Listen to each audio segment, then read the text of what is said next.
नमस्कार, आप देख रहे हैं 4 PM बिहार और मैं हूं अभिषेक मिश्रा। क्या देश के गृह मंत्री अमित शाह बड़ी तैयारी के साथ बिहार आ रहे हैं और क्या कैराना बनाने की तैयारी है सीमांचल को? ये बड़ा सवाल इसलिए है क्योंकि लोक जनशक्ति पार्टी रामविलास, जो चिराग पासवान की पार्टी है, उस तरफ से एक दावा सामने आया है और पार्टी के जो प्रदेश उपाध्यक्ष हैं राकेश रोशन, उन्होंने ये दावा किया है कि सीमांचल इलाके को केंद्र शासित प्रदेश बनाने की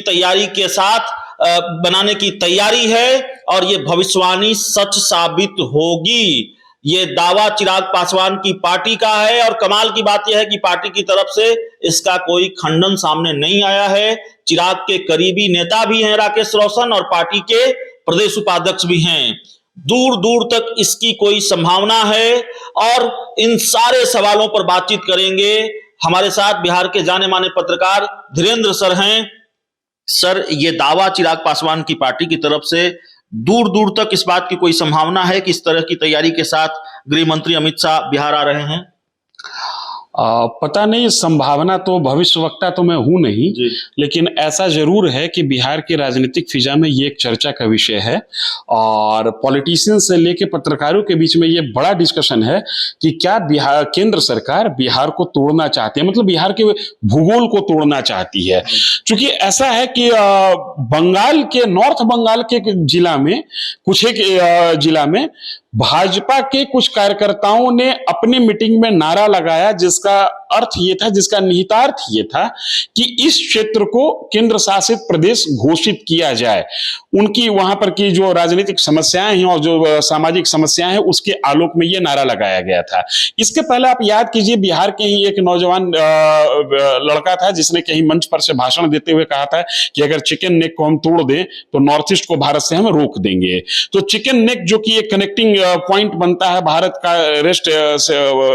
पूर्वी भारत से जोड़ने के लिए, वो एक बड़ा क्रिटिकल सिचुएशन और क्रिटिकल लोकेशन है भारत के सामरिक दृष्टिकोण से। तो इन तमाम चीजों के आधार पर भारत के अंदर जो पनपती हुई आतंकी गतिविधियां, भारत के अंदर जो पनपते हुए फफूंदी की तरह उगते हुए मदरसे, ये तमाम चीजों को अगर जो एक साथ संकलित करके सोचा जाए और देखा जाए तो उस आधार पर लगता जरूर है कि जो ये चर्चा का विषय है वो चर्चा का विषय संभवतः केंद्र की तैयारी हो।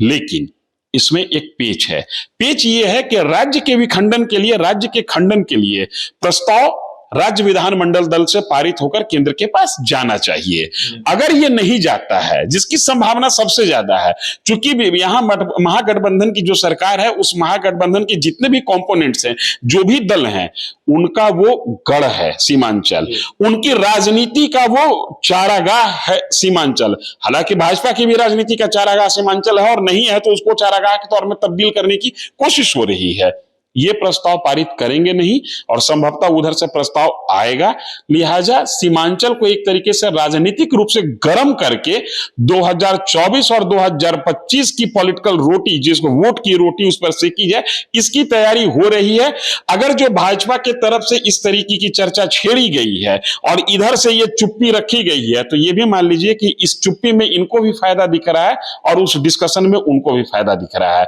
वो डिस्कशन करके इसका फसल काटेंगे और ये चुप रह के फसल काटेंगे। चुप रह के क्यों फसल काटेंगे? क्योंकि इनकी चुप्पी इस बात का संकेत देगी कि हम विधानमंडल दल से इस प्रस्ताव को पारित होने नहीं देंगे, और उनका आक्रमण, उनका डिस्कशन इस बात का प्रखरता से ऐलान करेगा कि ये लोग होने नहीं दे रहे हैं, देश की सामरिक स्थिति से ये लोग खेल रहे हैं, देश की सुरक्षा से ये लोग खेल रहे हैं। तो कुल मिला के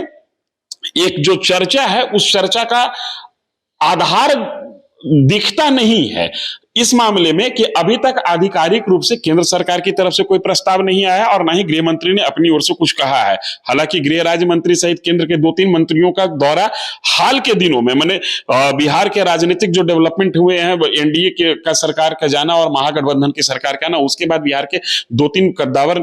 नेता जो कि केंद्र में मंत्री हैं, उनका दौरा वहां पर हो चुका है। तो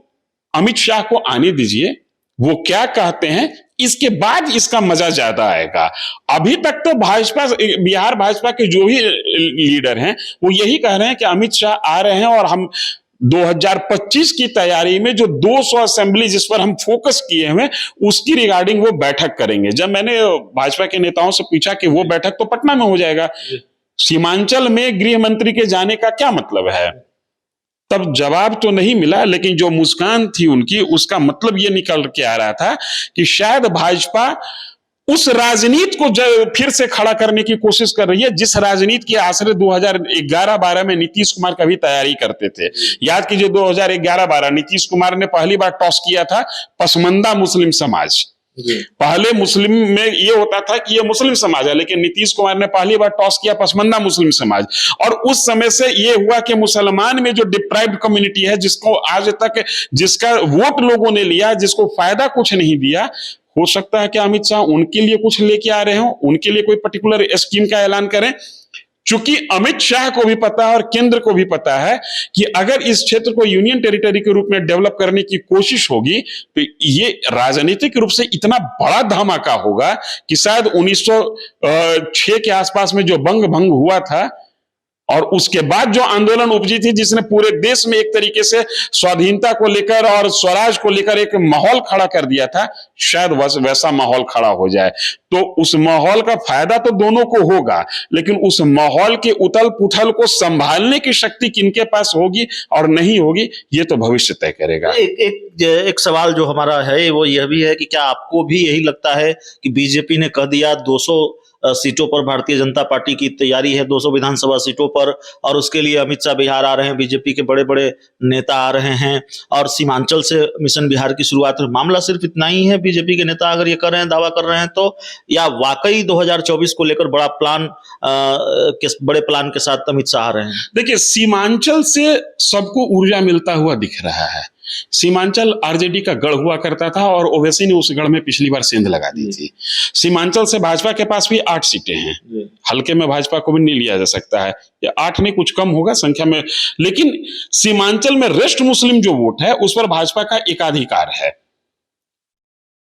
तो हो सकता है कि केंद्र इस कैलकुलेशन में, या अमित शाह इस कैलकुलेशन के साथ चल रहे हो कि अगर AIMIM के साथ मुस्लिम टूट सकते हैं और उनके साथ जाने के लिए तैयार हो सकते हैं, तो फिर भाजपा के साथ क्यों नहीं, हम भी कुछ स्कीम लेके उनके साथ आएंगे। और सीमांचल में अगर जो भाजपा कुछ सीमांचल के मुसलमानों को कन्वे करने में सफल हो जाती है, तो ये मान के चलिए कि पूरे प्रदेश के मुसलमान को वो कन्वे करने में सफल हो जाएंगे। चूंकि भाजपा को या NDA के पास अब ये क्लियर कट समझ है कि इनकी संख्या बल को तोड़ना जरूरी है, और ये संख्या बल भूगोल को तोड़ के कर ले या समाज को तोड़ के कर ले, तोड़ना तो पड़ेगा। अगर ऐसा ये नहीं कर पाते हैं और ये महागठबंधन जिस रूप में अभी दिख रहा है, इसी रूप में इंटैक्ट वे में 2024 और 2025 में ये लोग जाते हैं, तो बीजेपी का बिहार से सुपड़ा साफ हो जाएगा। तो बीजेपी का बिहार से सुपड़ा साफ हो जाएगा। गृह मंत्री अमित शाह आ रहे हैं, किस प्लान के साथ आ रहे हैं उस पर चर्चा, और एक जो बड़ा दावा, जिसको धमाकेदार दावा कह सकते हैं, बिहार की राजनीति में वाकई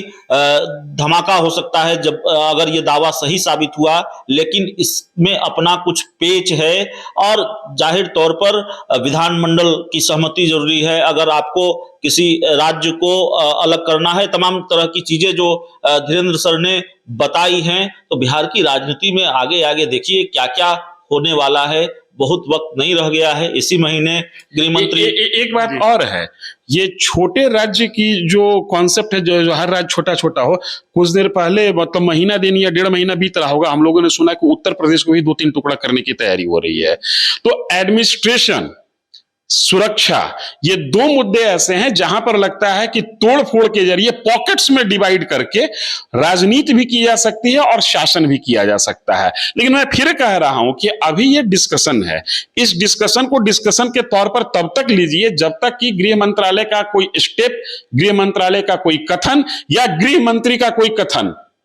दिख ना जाए कि हाँ वास्तव में ये यूनियन टेरिटरी बनाने की कोशिश कर रहे हैं क्या। क्योंकि इस कोशिश के करने में और कोशिश के कामयाब होने में लंबी राजनीतिक लड़ाई चलेगी, और वो राजनीतिक लड़ाई 2024 और 2025 दोनों कालखंड में, दोनों पड़ाव पर, दोनों पक्ष के नेताओं के लिए लहलहाती हुई फसल साबित होगी। तो दोनों पक्ष के नेताओं के लिए लहलहाती हुई फसल साबित होगी, बिहार के दोनों राजनीतिक खेमे के लिए, NDA और महागठबंधन के लिए। बहुत कुछ समझने की कोशिश कर रहे थे, क्योंकि मामला बड़ा था, खबर धमाकेदार थी, दावा भी बड़ा था चिराग पासवान की पार्टी की तरफ से, और जाहिर तौर पर इस मुद्दे को, इस मसले को समझना जरूरी था, क्योंकि इस दावे के साथ एक संयोग यह भी है कि केंद्रीय गृह मंत्री अमित शाह बिहार आ रहे हैं और सीमांचल इलाके से अपने मिशन बिहार की शुरुआत कर रहे हैं। तो जाहिर है कहीं ना कहीं सवाल को बल मिलता हुआ दिख रहा था। इस इंटरव्यू में, इस चर्चा में इतना ही। बहुत बहुत धन्यवाद।